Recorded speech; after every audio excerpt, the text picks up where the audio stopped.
여러분 안녕하세요. 서울경제신문 뉴욕 특파원 김영필입니다.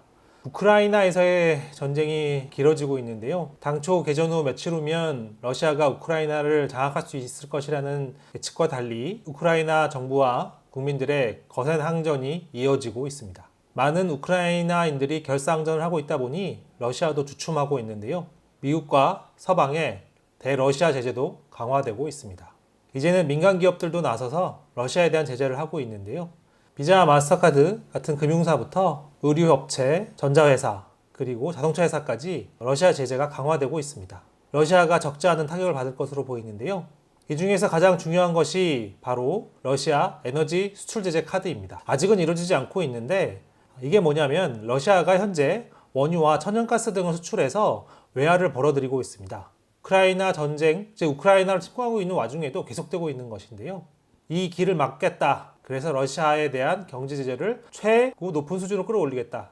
이것이 에너지 제재 카드인데요. 토니 블링컨 미 국무장관이 미국과 유럽이 이 카드를 진지하게 검토하고 있다는 발언을 한 다음에 국제유가, 즉 서부 텍사스산 중진류가 배럴당 130달러를 돌파하기도 했었습니다.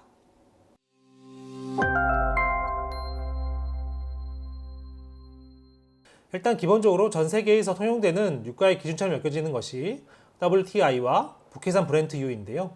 이들 가격을 기준으로 삼아 다른 거래들이 이루어집니다. 그래서 WTI와 브렌트유 가격을 중요하게 보는 것이고요. WTI는 북미를 중심으로, 브렌트유는 더 넓은 지역, 글로벌 지역에서 중도가 되고 있는데요. 어쨌든 두 개가 대표적인 유가이다 보니 WTI와 브렌트유 흐름을 보면 유가가 어떻게 흘러가는지 알 수 있게 됩니다. 또 WTI와 브렌트유의 움직임이 내가 집에서 쓰는 연료비 그리고 자동차에 넣는 휘발유 값을 좌우한다 이렇게 보셔도 될 것 같은데요. 정확히 WTI와 브렌트유가 올라가는 만큼 휘발유 값이 올라가거나 내려가지는 않지만 그 경향성이 비슷합니다. 즉 WTI가 계속해서 오를 때에도 휘발유도 같이 오를 것이고 브렌트유나 WTI 같은 국제유가가 떨어지면 휘발유도 그에 맞춰서 정확히 그렇진 않지만 낮아지는 경향이 있다. 그래서 이 두 가지 국제유가 기준을 보는 것이 중요합니다.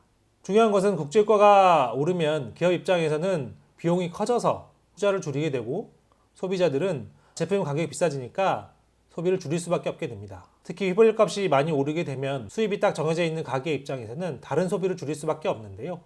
예를 들어 자동차로 꼭 출퇴근하는 집이라면 유가가 계속 올라가서 휘발유 값이 뛰게 되면 당연히 휘발유 채운에 돈이 더 많이 들어갈 것이고 상대적으로 다른 소비를 줄일 수밖에 없게 됩니다. 이것이 계속되면 경기 둔화, 이것을 넘어가면 경기 침체가 올 수도 있다는 것이죠.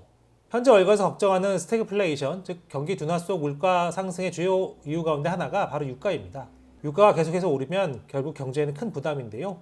지난 1970년대 오일 쇼크도 바로 이 같은 배경이 있었습니다. 그래서 국제유가가 너무 많이 오르면 경기 둔화 혹은 스태그플레이션이 올 수 있다는 우려가 확산하면서 증시에 부담이 됩니다. 이 부분이 투자자들한테 중요한데요. 유가가 오르면 당연히 이런 부분 쪽에서는 주식이 올라갈 수도 있지만 증시 전반적으로는 부담 요소가 됩니다. 앞서 말씀드렸지만 유가가 많이 올라서 경기가 둔화한다면 증시에는 전반적으로 하락 요인이 될 것입니다. 그래서 국제유가가 투자를 하시는 분들에게 중요한 요소가 되는 것인데요. 국제유가 흐름을 놓치지 않아야 하는 이유도 바로 이 때문입니다. 앞으로 국제유가가 150달러, 200달러까지 갈 수 있다는 비관적인 전망이 나오는 만큼 앞으로도 국제유가에 대한 이해와 충분한 전망이 있어야 될 것 같습니다. 오늘은 여기까지고요. 다음 시간에 또 찾아뵙겠습니다. 감사합니다.